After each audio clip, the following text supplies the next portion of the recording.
There you go. Are we ready? Yep, you're Are we ready. filming? Yes. Are we on? Yep. We're filming. Yep. All right then.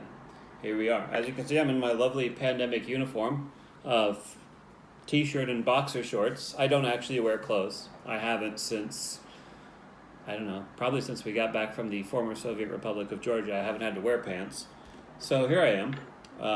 Fortunately, you can only see the top half of me. Tonight, it's Thanksgiving. Happy Thanksgiving, everyone. I hope you're wearing masks and not infecting each other with the coronavirus.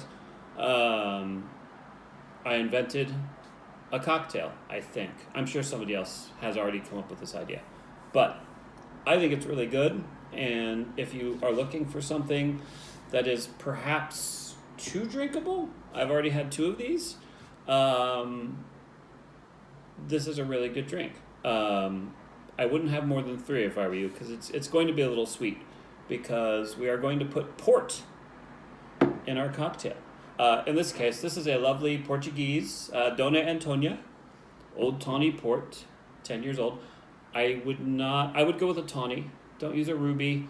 Definitely don't waste a vintage port on this cocktail, okay? This is not a cocktail where you want to be like, oh, here's my $100 bottle of port, I'll pour some in here. No, don't do that, okay? We also have this excellent rye. This is from Michigan, actually. Journeyman Distillery has a lovely selection of whiskey-type beverages. And they're organic. And they are organic. We discovered this back when we lived in Bloomington at a tasting at C3.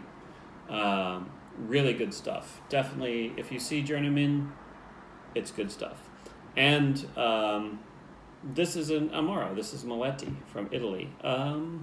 Which part of Italy? Let me look real quick. On the Adriatic. So this is on that would be the eastern side, right? Southeastern? More the Greek side of Italy. I did not measure this. Okay, this is basically there because it doesn't so much add as it takes away. It takes a little bit of the edge off the rye. So just a splash. Just like that much. All right, not very much. Add more if you like. I mean, this is a lovely, herbaceous, complicated beverage. This is the kind of thing that you would have, like, you don't do it like a shot, but you would have about this much, and you would sip it after dinner. It's you would drink it like a digestif. It has saffron in it. It has saffron. It has secret herbs and spices far beyond the numbers which the Colonel of Sanders is familiar with. I believe the Colonel of Sanders? The Colonel of Sanders, who makes the chicken that is fried. Okay. This is really neat stuff. If you get a chance to try it by itself, generally after a meal, this is really good just by itself. But I'm putting it into this drink because I feel like it takes a little edge off the rye, which is kind of important for this drink. And also it might be what makes this drink very dangerous. I don't know. So I'm going to do two jiggers. Lovely word, jiggers.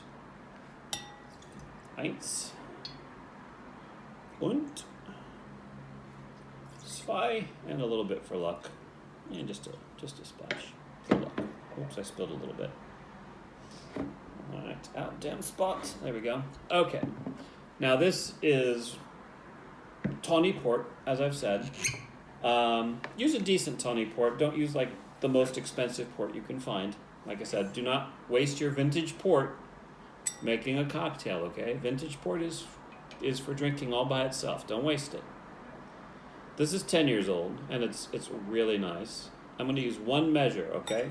So 2 parts of the rye, 1 part of the port, and Moletti to taste. If you don't have Moletti, you could substitute chartreuse. You could substitute, I guess in a pinch, if you really had to, you could substitute like a sweet vermouth, but I wouldn't. I would use one of the sweeter Amaros. So if you can find an Amaro you like that isn't too bitter, use that, and just a splash, okay? This is our swizzle stick from the Inferno Room. I mentioned this last time.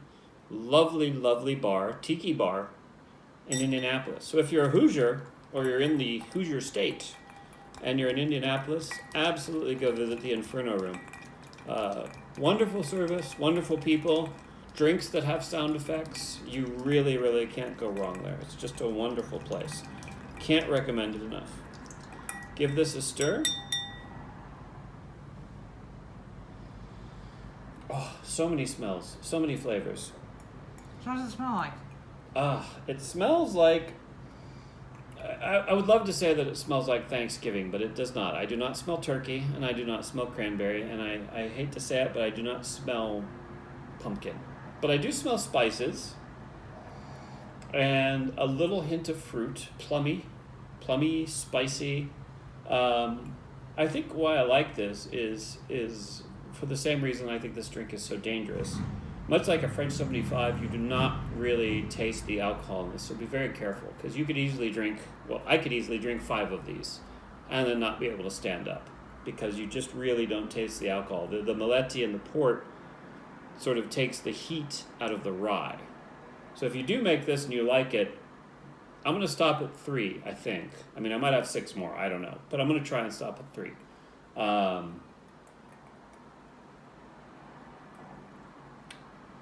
What you taste is you don't really taste port, and you don't really taste rye, and you don't really taste Moletti. It's just a really, to me, and again, full disclosure, I am not a bartender. I have never been a bartender, but I have had many beverages. And to me, the nicest thing about this drink is that you get all of these lovely flavors, and none of them really fight with each other. This is a very balanced drink, I think, and that is exactly why I warn you. You could easily drink many of these because you really don't taste the alcohol. This is something you could, and I'm not saying you should. Do not chug-a-lug this. Do not waste it. Just enjoy it, and have 2, maybe 3 with a loved one or your favorite pet, and then go to bed. Because if you drink 5 or 6. You will hate me in the morning, and I will hate you in the morning. So, in the meantime, though, I think that's enough blathering on my part. I hope you enjoy this beverage. I hope you try it. If you think of any substitutions or improvements, always happy to hear in the comments. If you want to know why I'm bald or why I'm doing this, please, feel free. If you want to know why my lovely wife puts up with me while we film these things, ask in the comments. And I will do my best to answer you. But for now, I hope you enjoy what's left of your Thanksgiving. I hope you're wearing masks and washing hands and being safe. And I hope that you will enjoy this drink until I come up with another one and visit you next time here in the interwebs.